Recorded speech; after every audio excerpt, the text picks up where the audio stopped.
Hello tout le monde, je suis ravie de vous retrouver aujourd'hui pour une nouvelle vidéo. Je fais une petite aparté juste pour vous remercier pour l'engouement que vous avez donné vis-à-vis de la dernière vidéo, enfin des dernières vidéos de l'immersion donc au CHI au Darren. Il y a eu énormément de retours, de très bons retours, voilà, vous avez été hyper actifs, donc merci beaucoup. Je suis toujours aussi contente que ce contenu vous plaise.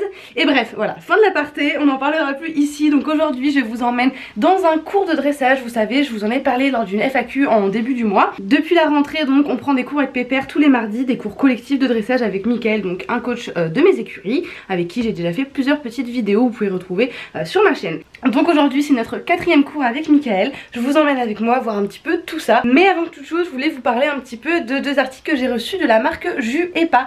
Donc ce petit sweat ici qui est trop sympa, on a le petit logo juste là, je vous le montre plus en détail tout de suite, ce sera beaucoup plus simple. Bon voilà, je me suis déshabillée, ce sera beaucoup plus simple pour vous le montrer. Alors il s'agit d'un sweat noir comme ceci avec deux vraies poches à l'intérieur, c'est en polaire, vous savez, c'est tout doux. Ici on retrouve le petit logo Jus et Pas en bronze un petit peu avec des espèces de petits strass comme ceci.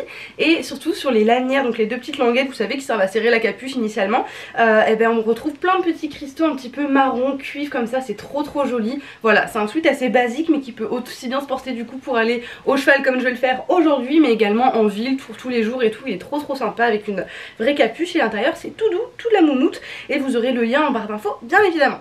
Et pour vous rendre compte un petit peu, moi je l'ai pris en taille S et il me va très bien. Je peux même mettre un petit pull fin en dessous ou un base layer, ça passe tout à fait. Deuxième article, enfin plutôt pépite vraiment, que j'ai reçu, c'est pour ça que je voulais absolument vous la montrer. Il s'agit d'une veste de concours, c'est leur tout nouveau modèle de veste de concours. Ici elle est en noir, elle existe aussi en bleu marine, elle est vraiment sublime. Je la trouve trop belle, trop bien taillée. Je vous l'essaye juste après, mais bon, j'aurai mon petit polo comme ça, ce sera pas très concluant.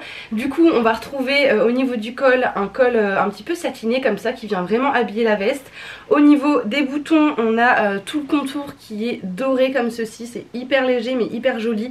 Pareil au niveau des poches on va avoir des détails en satin et toujours les boutons un petit peu dorés comme ça, trop sympa. Elle est vraiment bien cintrée, assez simple, mais moi pour les concours de dressage vous savez c'est vraiment ça que j'aime bien. Donc même pour une veste de CSO en soi hein, je trouve ça hyper élégant. Du coup au niveau de la matière elle est vraiment hyper élastique mais elle reste quand même galbante, c'est ça que j'aime beaucoup. Et elle est tellement élastique d'ailleurs qu'elle est compatible avec l'airbag, donc vous pouvez mettre votre airbag en dessous. Je vous mets une petite vidéo juste après de moi avec cette veste qui éclate l'airbag pour tester si ça vaut le coup. Et voilà, donc comme promis, vous m'avez vu gonfler d'un coup. Tout ça pour dire que cette veste est vraiment une petite pépite. J'ai trop hâte de la porter lors d'un prochain concours de dressage. Voilà, pour info, moi je l'ai pris en taille 36 parce que je compte pas spécialement la mettre avec l'airbag en dessous, en sachant que je fais quasiment plus d'obstacles. Et surtout en veste d'obstacles j'en ai d'autres, donc je compte pas forcément la mettre. Si vous avez un doute sur la taille, prenez toujours la taille un petit peu au-dessus si vous comptez mettre un airbag en dessous quand même pour avoir un petit peu plus de place, même si je vous l'ai dit elle est très stretch. Donc voici pour la veste portée, comme je vous l'ai dit elle fit vraiment bien, c'est trop sympa. Bon là je suis pas du tout du concours mais je trouve que c'est hyper classe quand même, les manches tombent nickel. J'ai oublié de vous préciser mais ici on a également une fermeture éclair pour venir fermer la veste, c'est vraiment ce qui vient l'ajuster je pense comme ça tout autant, et je la trouve trop jolie. Je trouve qu'elle fait un look hyper élégant, qu'elle tombe très bien, et voilà vraiment pépite et on se sent mais tellement bien dedans. Je l'adore, je pourrais monter à cheval là pendant le cours avec, que ça me dérangerait pas. Voilà pour cette petite pépite. Je remercie du fond du cœur Jus et Pas, donc Julie la créatrice et Axel qui s'occupent de la communication et des partenariats pour leur confiance, et vraiment je suis trop contente de ces pépites. Et d'ailleurs vous allez très bientôt avoir des photos sur Instagram. Allez maintenant trêve de blablatage et on se retrouve aux écuries. Bon ça y est, on se retrouve aux écuries. Monsieur est en train de manger son foin, j'ai été chercher les affaires et je viens de me rendre compte que j'ai oublié de mettre des chaussettes de cheval. Genre j'ai juste des petites chaussettes. Il y a toujours un truc qui va pas. Bon, j'espère juste ne pas avoir d'ampoule à la fin de cette séance. Je vous en dirai des nouvelles à la fin. Souhaitez-moi bonne chance. Voilà, il y a du monde là qui se regarde, hein.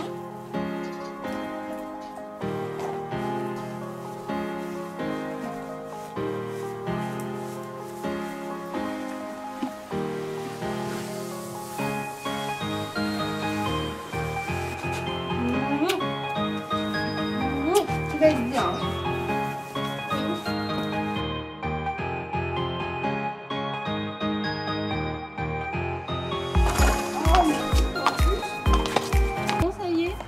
Tout prêt, je vais me mettre à cheval et j'espère que ça va être un bon cours hein.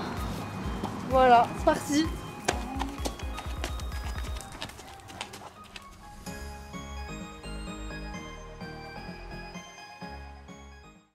on se retrouve en manège pour ce cours collectif. Donc au niveau de la détente, Mickaël nous laisse totalement libre de détendre à notre rythme. Comme vous le savez, moi je commence par le galop, donc ça change pas même si on est en cours collectif. Cependant, contrairement au moment où je monte tout seul, eh ben, il vient me corriger sur ma position, sur la locomotion de mon cheval, sur l'attitude de mon cheval.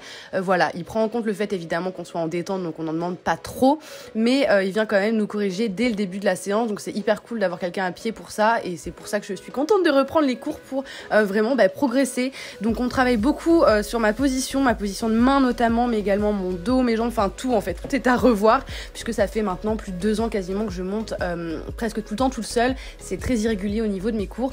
Donc voilà, j'ai pas mal perdu, j'ai pas mal de choses encore à apprendre et je suis super contente donc d'intégrer ce cours pour ça.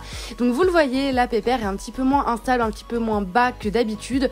Pourquoi? Simplement parce que je dois monter les rênes beaucoup plus courtes. Je dois potentiellement le laisser descendre s'il a envie de descendre, il n'y a pas de souci, mais il doit rester au contact, chose que je n'ai plus depuis des mois et des mois. J'ai très peu de contact quand je le monte et encore plus en détente. Donc voilà, là je vais vraiment essayer de chercher à le tendre. Alors oui, il n'est pas aussi bas que d'habitude, il n'est pas en place, etc. Mais on y va step by step. Comme je vous dis, on corrige un peu tout à la fois, c'est un peu compliqué. Donc voilà, pour la détente, l'idée c'est de l'avoir quand même décontracté, mais de l'avoir surtout bien sur mes rênes tendues et de le laisser voilà, s'exprimer là-dedans, dans cette locomotion-là, dans cette cadence-là, un petit peu plus haute, qui viennent pas abaisser son garrot comme ça, qui se tiennent un peu plus dès la détente. Pour la fin de détente, Mickaël m'a dit de faire donc des transitions trop galop, galop trop, parce qu'il avait du mal à venir céder et c'était aussi également pour le redresser un petit peu. Donc voilà, je me suis exécutée évidemment.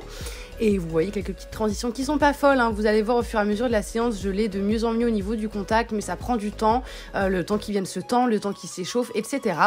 Mais bon, on tend vers le mieux, donc là on est toujours en détente, en fin de détente même, puisque je suis sur le galop. Et ensuite on va passer donc au premier exercice, mais je vous laisse avant ça avec la fin de la détente.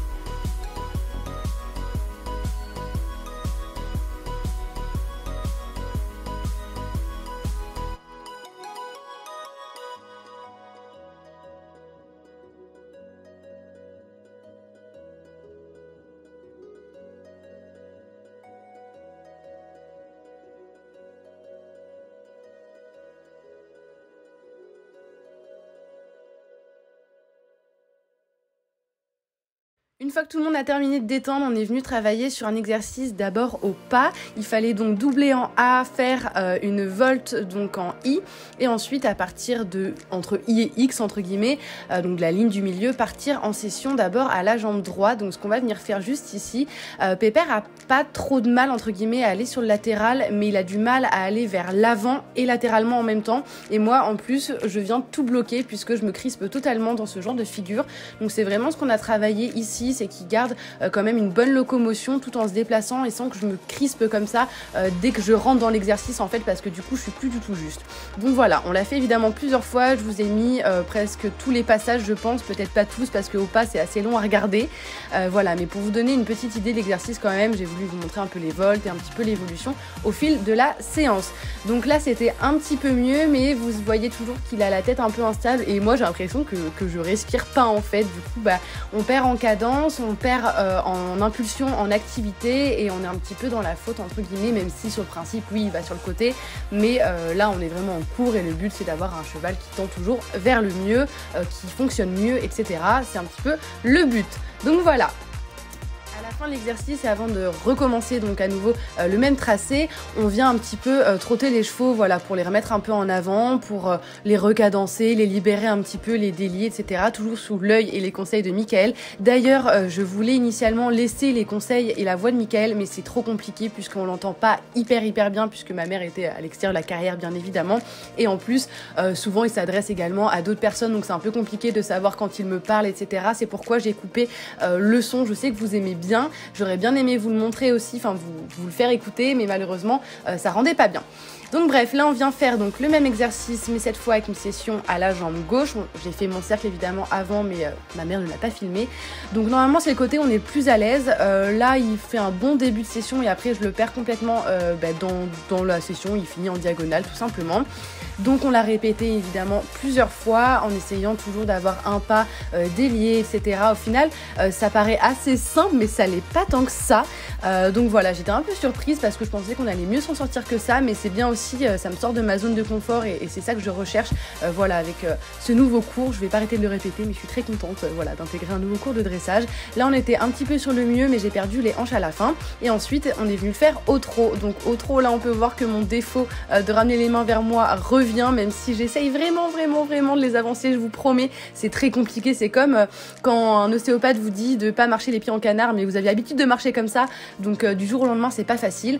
Voilà, j'essaye et c'est pour ça que Mickaël me reprend tout le temps sur mes mains et ma position en général parce que c'est ça qui provoque ceci puisque je le bloque totalement finalement dans la bouche et je devrais plus gérer avec mes jambes pour gérer sa cadence, gérer son mouvement, même mon assiette pardon. Voilà, donc j'essaye, je fais ce que je peux et j'aime aussi vous montrer voilà, que tout n'est pas parfait. Comme vous le voyez, on a réitéré l'exercice plusieurs fois, c'était pas si mal à la fin, ça manquait encore un petit peu de stabilité mais franchement ça tendait vers le mieux. Ensuite on est venu le faire évidemment à l'autre main et franchement ça s'est pas trop mal passé par rapport à ce que je pensais puisque j'ai vraiment du mal à venir l'envoyer sur le latéral à gauche puisque c'est là où il est un petit peu plus raide, plus rigide, etc. Et moi je me raidis là-dedans. Donc là le but c'est vraiment que j'y aille en souplesse, en gardant le mouvement et sans à-coups aussi. Je viens souvent choquer mon cheval avec directement un à-coup avec une pression de mollet un peu trop forte, je serre la main trop d'un coup, etc. Donc voilà, il y a beaucoup de paramètres qui rentrent dedans mais bon, on tend vers le mieux comme je vous l'ai dit et je suis quand même plutôt satisfaite de cette petite séance.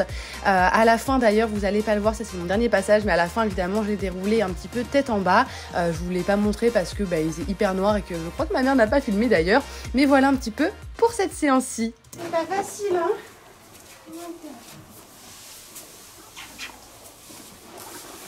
Est-ce que je peux hein.